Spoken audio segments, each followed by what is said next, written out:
Good morning, YouTube. Today I'm going to review our 2022 McLaren GT. So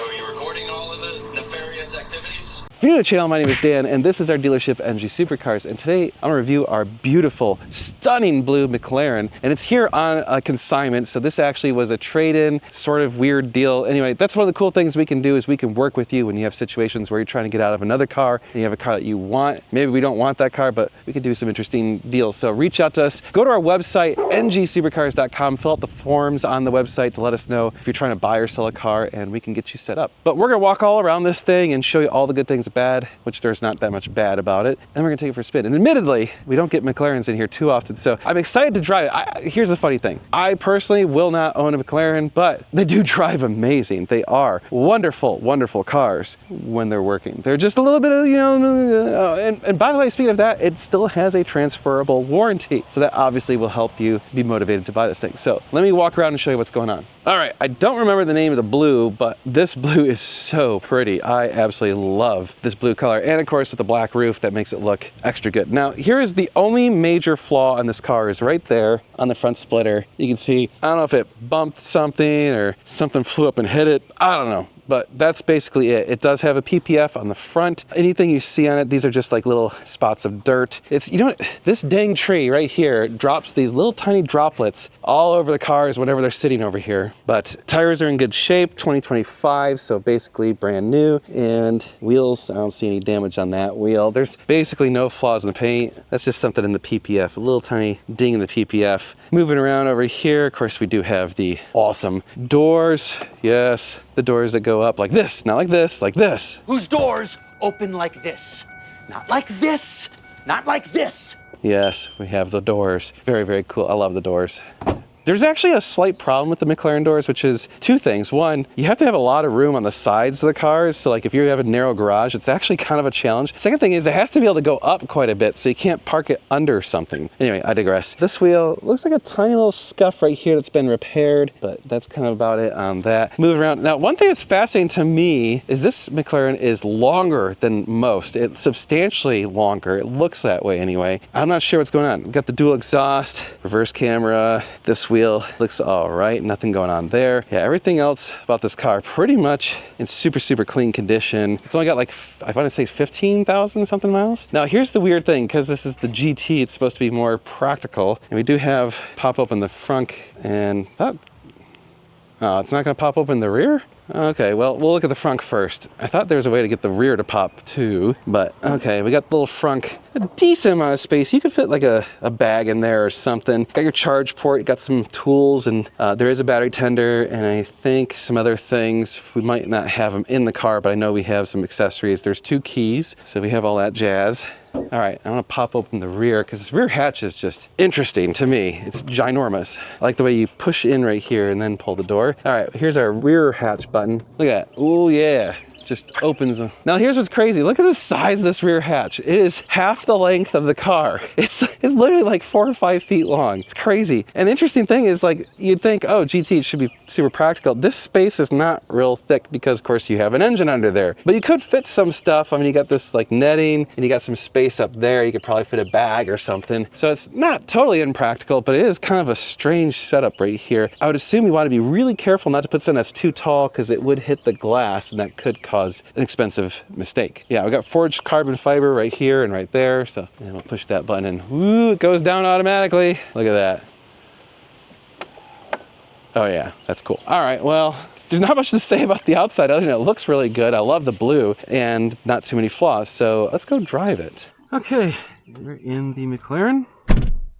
Foot on brake, push the button and start. Where's my seat controls? There they are. Oh yeah, I forgot about these weird ass McLaren seat controls. There it is. Like, you kind of have to guess which buttons you're pushing because they're literally down here where you cannot see them at all. So you just gotta push buttons until it does what you want. Whatever. It's got the same basic McLaren layout as almost all the McLarens. You know, it's got the same steering wheel, same basic interface, although I think it's updated. Same little console here. Got the buttons here. We gotta push active to get it to go into like manual mode. We want Manual shifting, I don't want the shift automatic. Power, we want lots of power, so we're gonna put in track power. But I'm gonna leave the handling in, so we got like sport, right? Handling track now, let's leave that in sport. Okay, and then parking brake. Doesn't undo the parking brake automatically, and we have push buttons to put in drive and stuff. So one thing that's weird about the McLarens that I don't like is when you release the brake, it just starts rolling. So you do have to get used to that. Alright. Okay, onward with the McLaren. It's been, geez, a couple of years since we've had a McLaren in the shop.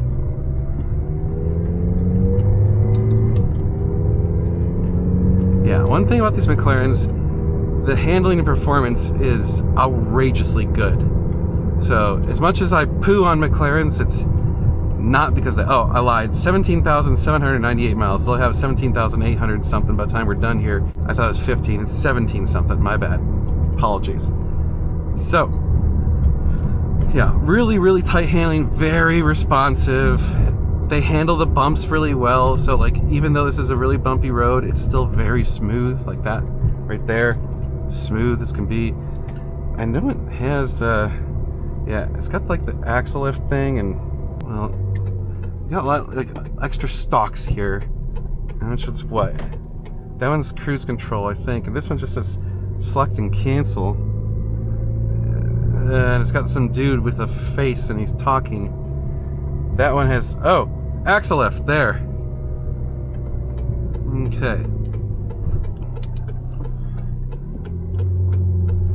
Oh yeah, the McLaren weird thing where you can, oh, it doesn't do it anymore, where you can, oh, it does, okay, never mind, where you can push forward and it shifts too. Alright, it's got a really loud clicky thing. There it is, okay, they changed it, so you just push the button on the side. God. McLaren's, oh, y'all need to hire like a ergonomics engineer, because your ergonomics suck. Just leaving that there. That's a pretty loud clicky click too for the blinker. Oh, is that gonna let me through? Oh, sweet.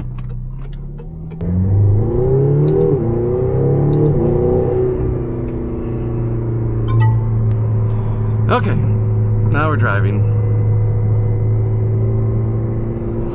Yes, McLaren power. They are fast as shit, which is the fun part of these cars. The driving aspect, like once you get through all the annoyances like stupid ergonomics and weird buttons and all that kind of bullshit, the very British part of this car, you get past that and you just drive. That's when these cars are awesome. Like the driving part is so good. All that other shit, the maintenance, the reliability or lack thereof, yeah.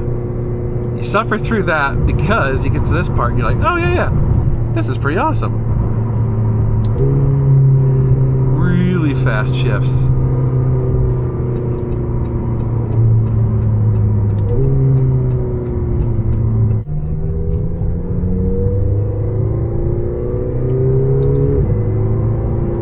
It's cool, you can kind of hear the turbo start spooling up a little. I wonder if it's going to have more engine noise because the engine's kind of in the cabin, separated by like that little heat shielding or, you know, whatever. I'll be curious. We'll see in a minute. Okay. I know there's some other buttons right there and right there. I'm not even going to touch them. I don't even know what they do, I'll be honest. There's some weird controls there.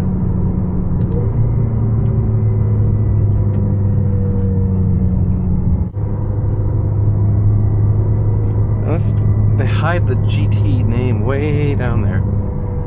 Oh, look at it. It's like got like purplish McLaren right there on the dash. It's kind of hiding. I'd love to be able to show you handling, but I'm stuck behind this slow-ass pickup truck.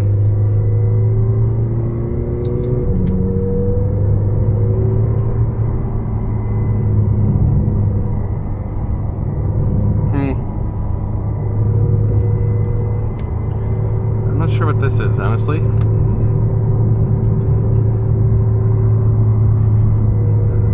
I remember the media system and all that was not the greatest. It took a little bit to get used to, but I think they've improved it over the years, so it's probably a lot better now. I hope. Yeah. Looks a little better, sort of. What happens if I push that button? Oh, okay. Honestly, I don't want to screw with it too much because, well, driving. The good part of this driving. We have this huge sunroof, but I guess it doesn't open. I think it's photochromatic. I think you can push buttons and have it dim or something like that.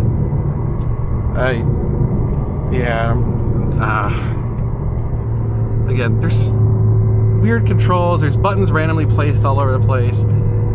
There's a lot of buttons too. Those are some of the things that I don't like about the McLarens, but again, the driving, yes, so good.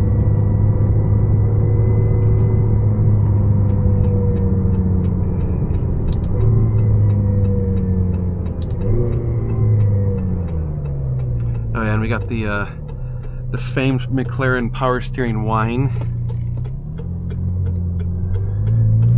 All these McLarens have that sound when it's not so noticeable when you're moving, but when you're at a stop, it's this little hum.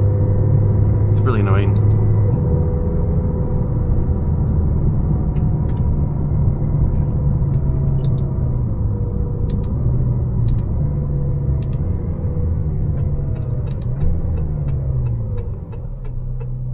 And we will send it, and it shall be fast.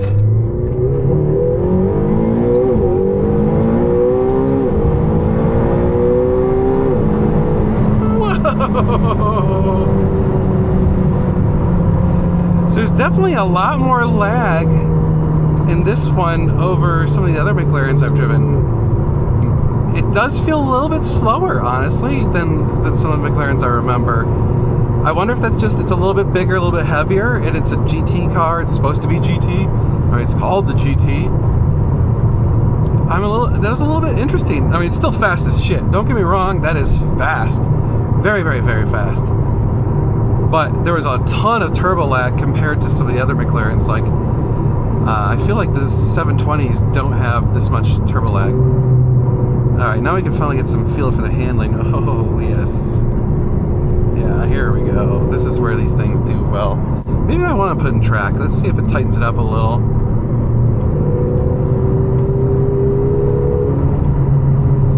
Yeah. That's where it's at. A little bit stiffer, a little bit more response.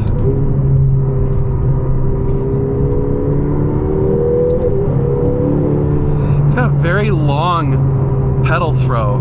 Like, to put it to the floor, you gotta almost like put your foot up in the air and then stomp it way down. You can't just kind of like roll. That's interesting. I don't remember that from the last McLaren. The good news is that means you got a lot of fidelity, so you can really, you know, alter the angle and not have it be like this. It's not super touchy. Jeez, yeah. You have to really throw that pedal to get it to go.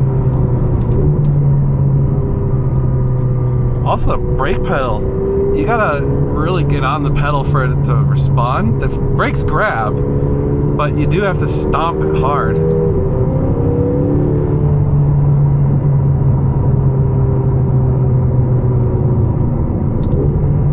Oh, those shifts.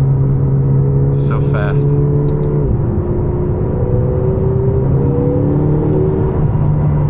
That's where it's at right there.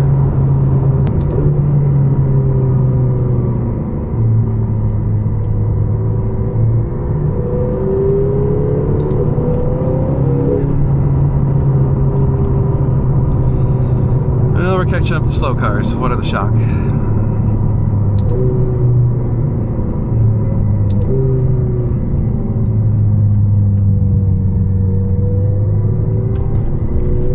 Really rough section right there. Handles it really smooth, even in track mode. Yeah, these things just have very, very good suspension. Really good handling, very good power. Although it's not linear like the Ferraris. Even the 48 with the turbos and the F8, I feel like the power comes on so much more linear. This, like, takes a moment, and you know, it could be is it may have just been like spinning the tires and it's just the traction control fighting for traction, because I don't know, that wasn't as impressive as I thought it could be, or as much as I thought I remembered it being on the McLarens. Alright, well, we got a couple more twisties. It's pretty comfortable, I will say that. The seats are pretty good, the ride quality is good. It really handles these bumps excellent. Like basically no body roll. It's, I mean, super planted, super precise. You know, this, like I said, the handling characteristics on these McLarens is outrageously good. I'm not in love with the turbo lag, and the non-linear power application is kind of make it challenging, but it is fun. I mean, it does come on like a sledgehammer and punch in your ass, but it does take a moment. So just anticipate that if you're trying to go. All right, we'll give it one last bean roll.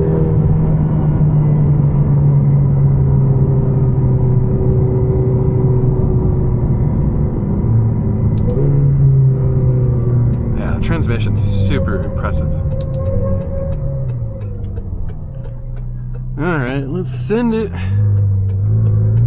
Okay, here we go.